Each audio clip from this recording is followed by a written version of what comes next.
Okay, so we're going to have a quick walkthrough of the early opening sequence of Dominance in its pre-alpha state. So at the moment there are no enemy civilizations, there are barbarians, and they form an early mission where you have to attack and wipe out this barbarian horde. So we're going to have a look at that. We'll just skip these tutorial missions. And in fact, for this walkthrough I'm actually going to switch off tutorials, I don't really need them. Okay, so this is the game screen, so it just works like Civilization games, and the map's in the middle, but obviously we can only see what's been discovered so far, and there's our initial unit, which is our little settlers unit. Tells you up here, it's the settlers unit. The entire user interface and the layout is obviously quite a beta, it's still early in its development, so that could change. Okay, so once you've picked your unit, you've got standard command icons. That's move, that's build for building a city, that's to sleep or wait until you either tell it to do something else or something happens, and that's obviously to delete the unit. We don't want to do that. So first off we're going to move, so we're going to just explore this little island a little bit here. So here we go, we've got some plains and some woodland going on here, so I'm going to try and find somewhere that looks suitable to set up our first city, or first settlement. Now you can see here that at the top you've got the date is the 1st of October 500. Now that's a random date, that's just set as a starting date. It doesn't follow any kind of actual history, but the way that Dominus Engine is designed to work is that everything actually uses real time. So if we watch when we tell this settler unit to move, you can see it will actually take a fixed number of days to move. Now everything within the game works on this principle, and it's all subject to change as technology advances or faster units such as mechanized units or cars or trains become available. So, but for the meantime, these humble little settlers are forced to do everything by foot. So, right. So what I'm going to do at the moment is I quite like this spot here as being my potential setup zone. So I'm actually just going to move them back up. And the reason for that is I've got access to hides, and timber isn't too far away from me. Now those resources are very important early on because timber allows you to build the shipyard. Whereas hides allow you to create leather-based units, stronger military units. So for now I'm just going to set up my little city there. So there we go. In no time at all, the first settlement is built, and I'm going to call that Dominance. So the settlement of Dominance is now founded. Population 1001.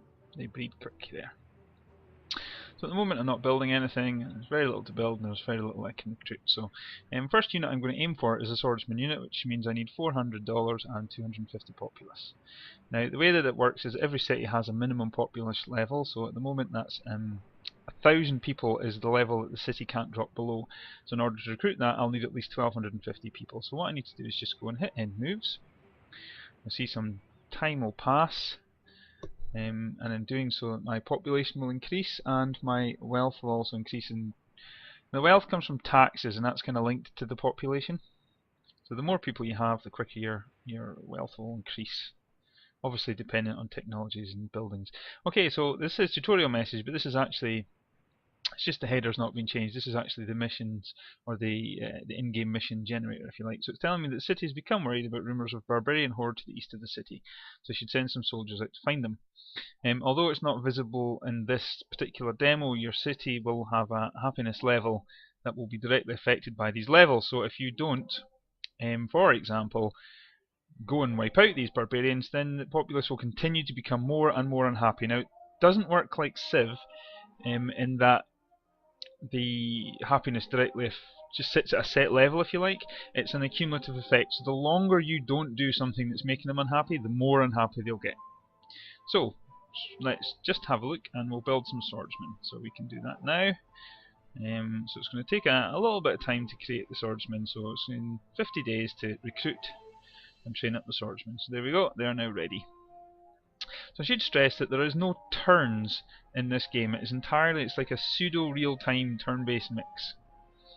But that does mean that later on in the game when you have things like steam engine powered boats, that they won't take 5 years to circumvent the globe, because that's a bit unrealistic. They'll take the length of time they would usually take. So what we're going to do is we're going to send our little soldiers off to the east here and try and find the barbarians.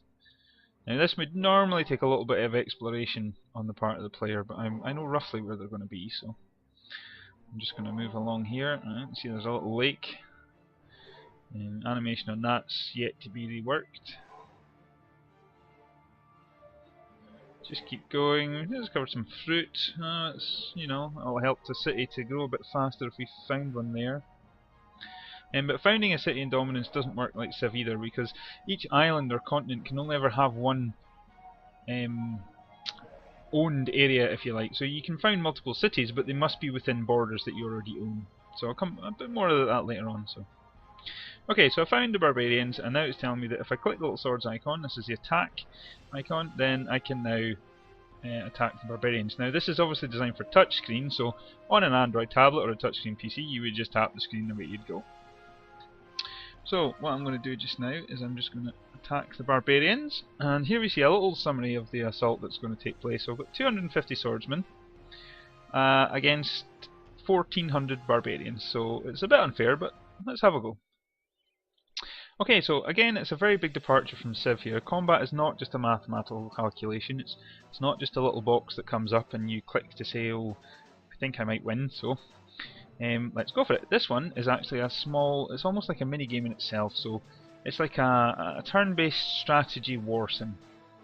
Like, so along the top we've got our units to deploy, so we've got 250 swordsmen, so all we do is pick them up and we just drag them wherever we want to go. Now we can only drag them to our side of the map at the moment, so let's just dump them there. And you'll see some trees dotted about. The levels of trees, hills, mountains can all appear randomly depending on the terrain that you're fighting in, and there's pros and cons to them. Hills, for example, take longer to traverse through, as do trees, which leave you vulnerable, but hills could give ranged units additional range to fire at distant targets. So, here we can see the barbarian army is kind of lined up ready to go, so what we're going to do is we're just going to move toward them. Movement on this map is very simple. You just pick up each unit and then green in boxes will indicate where you can put them. So just put them there, and once you're done you just press end moves. The computer will take its turn, and you can see that those three have advanced, but this one's taking longer to advance because he's in the trees. So now what we need to do is, you can see there's 3 red boxes now indicating that we can attack these barbarians. So to attack them we would just literally drop our swords, clear our orders, we just let go again. So what we're going to do is we're just going to charge headlong into the middle, and once we press this, a lot of attack. Oh, I did really well there, we lost no men there, but we managed to take out 33 of theirs. They, unfortunately, have only lost 27 men, and I've lost 227. Now the reason for that is Dominance uses a combination of combat strength against defensive strength to calculate its outcomes, but for every time you get a unit outnumbered, it suffers a defensive penalty. So at the moment, 1 unit on 1 unit is no defensive penalty, and then it's 20% for every additional unit. So because I'm getting attacked by 3 barbarians simultaneously, my little swordsmen are getting a 40% penalty applied to their defensive ability, which means their losses will be heavy indeed fighting against these barbarians. And as you can see, the 4th one's coming for the kill, but he's too late, and my little humble soldiers have been wiped out.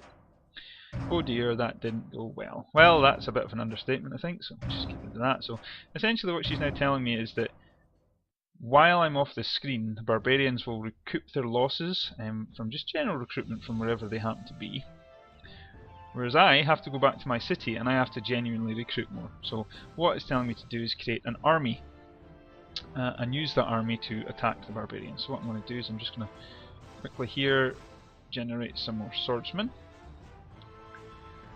Right, so now this icon here, which only appears when you're in a city, is to form an army. So I'm going to tell them to form an army, and it's going to become the Dominance army.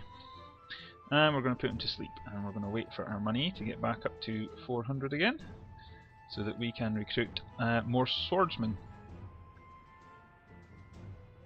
So what I'm going to do this time is I'm going to aim to take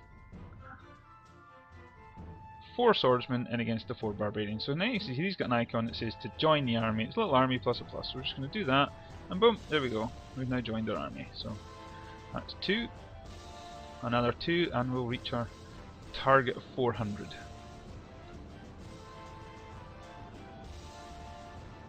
Or 4 units, sorry. So, and that's 3. Now the advantage of an army, and you can form a naval army or an air-based army depending on the unit that initiates it, although each city can only have one army at a time, so you can have a land army or a naval army or an air force basically, once obviously you discover them. Now the advantage of the army is that they move as one, and it's the only way that you can take more than one unit into battle. So our barbarians were over here somewhere, so we're just going to click them to move there, and if we just select them we'll see a little outline of where they're going to move to, so that's fine. So we'll just wait for our army to meander over to the barbarians, and then we'll have a go at a fair 4-on-4 combat. Okay, now I will probably still lose this because the barbarians are stronger than my swordsmen, but we'll come to that in a little bit of time. So as you can see here, I've got my 4 swordsmen, so what I'm going to do is I'm just going to dump them one line back. And we'll begin. Now the barbarians are a simple enemy, they will just constantly attack. So what I'll just demonstrate is if I just end moves and don't move them, then all my men will fortify. Now, fortified soldiers will gain a 25% bonus in their defense against an attacking land-based enemy, but they suffer a 50% penalty against a ranged or air-based unit because they can't move out of the way. So you have to decide carefully when or how you want them to deploy. So for the moment though, I'm just going to go in an all-out attack and see what happens. Not too bad, a fairly good range of damage was inflicted there, and here we can see that the barbarians, they've decided to team up on this one unit at the top for reasons that I'm not really too sure of. So what I'm going to do is I'm going to do the same, and I'm going to launch all 3 into that one, and you can see that its damage is 111, so he's taken a lot of damage from that. And again, the barbarians have targeted the one unit and completely annihilated it. So I'm going to do the same in an effort to take out that barbarian unit there. So another decisive combat. Now they've all decided to target that single day. And in doing so they've almost completely annihilated it. So what I'm going to do is just continue the assault. There's me, I've wiped out. Oh, I've actually lost soldiers in that attack because they were so strong. So that's me down a unit, so I'm just going to have to... Well, I'm going to move him out of the way. I'm going to try and prolong his agony a little bit longer. And you can see they're straight down moving into the kill. So what I'm now going to do is I'm just going to attack back. Now, instantaneously, he's wiped him out, and this barbarian's now attacked him. Now, no matter what happens here, no matter where I move, except maybe down here, I'm going to get attacked. So I'll just try running away, see what happens.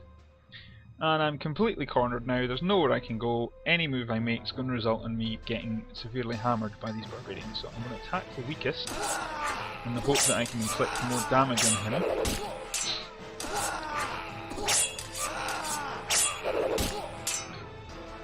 But this is now a futile effort, and I'm dead. So 4-on-4 in an even fight, barbarians easily overpower it. So what this is basically telling me is I now need to find this sort of hides and recruit more powerful spearmen.